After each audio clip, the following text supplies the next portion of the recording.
이란의 핵시설 세 곳을 공습함으로 이스라엘과 이란 전쟁에 직접 참여를 하게 된 미국. 자, 앞으로 주식시장 어떻게 진행이 될까요? 지금 녹음하는 시간이 6월 21일 토요일 밤 11시입니다. 자, 비트코인의 모습인데요. 일단 양봉으로 전환을 했습니다. 지금 마이너스였다가 양전으로 전환이 되면서 10만 2,950을 가리키고 있는데요. 자, 월가에서는 오늘 이 전쟁 참여로 인해서 과연 미국 경제에 어떤 영향을 미칠 것인가에 대한 모든 리포트들이 막 쏟아져 나오고 있는데 오늘은 이에 대한 영상입니다.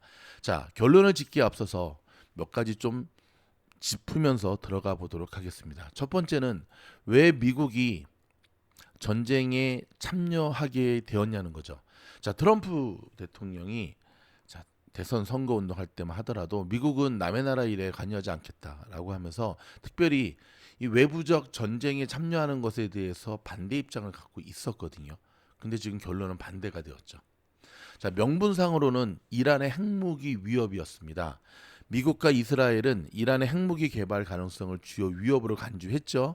그래서 올해 6월 유엔 산하 국제 원자력 기구 IAEA에 이란이 60% 농도의 우라늄 비축량을 무기급 수준에 이를 정도로 늘렸다고 보고 이는 핵무기 한 개를 제조할 수 있는 수준으로 평가된다라고 하면서 트럼프 행정부는 이란이 핵무기 개발을 가속화하고 있다는 이스라엘의 경고, 그렇죠? 이거를 받아들이게 되고요.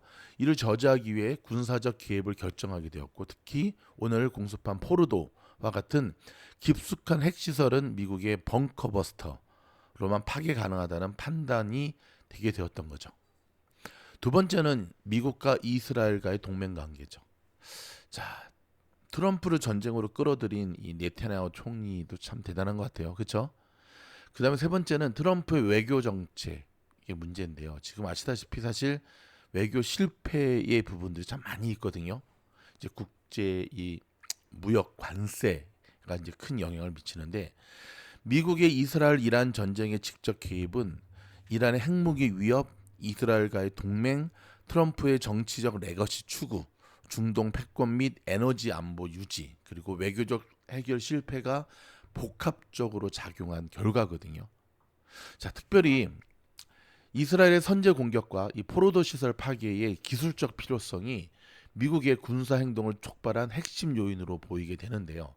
그러나 자, 이란의 보복 가능성과 전쟁 장기화 리스크는 여전히 큰 불확실성을 남기고 있습니다. 특히 유가와 미국 주식시장의 변동성을 초래할 수 있다는 점에서 우리가 주목을 해야 되는데 일단 오늘 나온 이 월가 리포트 가운데 이 부분은 조금 우리가 들여다볼 필요가 있어서 좀 소개시켜 드리도록 하겠습니다.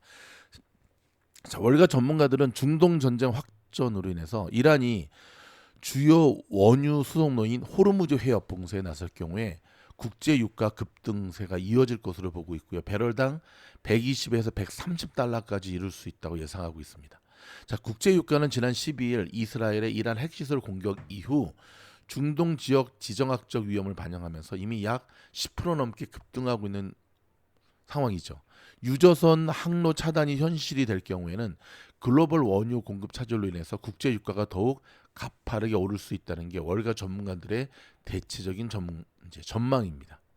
이스라엘과 이란 간의 무역 분쟁 격화에 대해 이번 사태로 공급과 수요 균형이 팽팽하던 석유 시장에 지정학적 위험이 다시 부각됐다면서 일회성으로 끝날 것으로 보이지 않지만 러시아 우크라이나 전쟁과 비슷하게 될 수도 있다라고 우려에 섞인 모습을 보고 있고요. 자, 트럼프 행정부의 관세 정책 여파로 안 그래도 미국이 스태그플레이션, 물가 상승하는 가운데 경기 침체가 오는 이 스태그플레이션의 우려가 커진 가운데 중동 지역 긴장 고조로 유가마저 추가로 급등할 경우에는 물가 및 경기 관련 우려는 더 커질 수밖에 없다는 시각입니다. 특히 에너지 가격 상승으로 인한 인플레이션의 압박은 연준의 통화 정책 딜레마를 더 심화시킬 수가 있죠. 자, 연준은 금리 인하 결정이 앞서서 트럼프 행정부의 관세 정책의 영향을 좀 더 기다리면서 지켜보겠다는 입장을 지난 FOMC 때 우리에게 보여줬잖아요. 자, 인플레이션이 다시금 반등한다면 연준으로서는 자, 올해 그 두 번 정도는 금리 인하를 할 것이다라고 하는 것을 더욱 늦출 가능성이 커지게 되죠. 연준은 지난 18일 내놓은 수정 경제 전망에서 트럼프 행정부의 관세 정책 영향을 반영해서 올해 미국 경제 성장률을 1.7%에서 1.4%로 3개월 만에 하향 조정한 바가 있죠. 아울러 PC 개인 소비 지출 물가 지수 상승률은 3월 전망 때 2.7에서 3.0%로 상향 조정한 상태입니다. 미국의 중동 분쟁 참전은 소비자 심리 악화로도 이어지면서 미국 경제에 부담을 주고 있는데요. 자, 미시간대 소비자 심리 지수는 올해 들어 지난 4월까지 4개월 연속 하락 흐름을 지속한 바 있는데 소비자 심리 지수는 5월 들어서야 하락을 멈췄다가 6월 들어서야 호전되는 모습을 보이는데요. 중동 긴장 고조 지속 시 다시금 악화될 수 있는 상황이죠.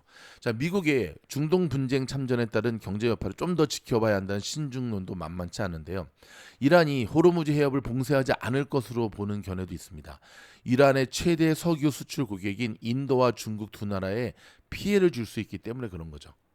자, 트럼프 대통령은 이런 핵시설 공격이 금융시장에 호재로 작용할 것이라고 언급한 적이 있습니다.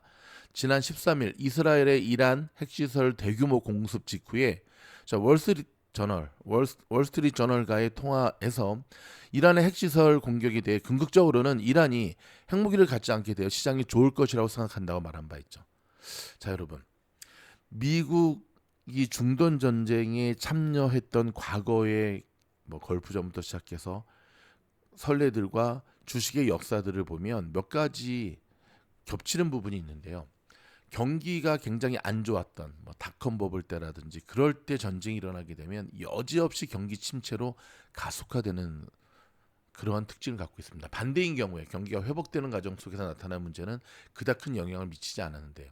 자, 지금부터 여러분은 세 가지를 집중하셔야 됩니다. 뭐냐면 뉴스 첫째, 이란이 호르무즈 해협을 봉쇄하는가? 좀 전에도 말씀드렸지만 그게 호르무즈 해협을 봉쇄한다는 것 자체가 쉬운 일이 아닌 게 바로 영원한 이란의 그 석유를 사주고 있는 중국과 인도 통로도 막혀버린다는 거거든요. 하지만 이란이 이대로 앉아서 당하고 있을 수만은 없잖아요. 그렇죠? 두 번째는 중동에 있는 미군 기지를 이란이 공격하느냐의 여부입니다. 지금 모든 옵션을 동원하겠다 그러지만 사실 쉽게 행동으로 옮기기는 여의치가 않죠. 세 번째 제일 중요한 건데요. 장기전으로 가면 불리합니다. 자, 속전속결로 끝내야 되거든요. 자, 이번 전쟁이 장기전으로 가게 되잖아요. 그러면 주식시장에는 치명적 악재로 작용하게 됩니다. 자, 우크라이나 러시아의 전쟁이 촉발이 되면서 결국은 전 세계 공급망에 문제가 생기면서 인플레이션이 가속화되었고요. 전 세계 경제가 침체되는 그런 일들이 지금까지도 이어지고 있잖아요.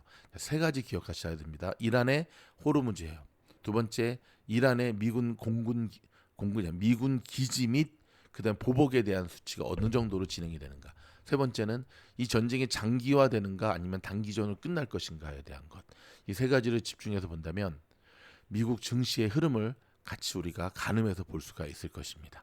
여러분, 저희 미주노래 영상이 도움이 되었다 한다면 좋아요, 구독, 알림 눌러주시고요.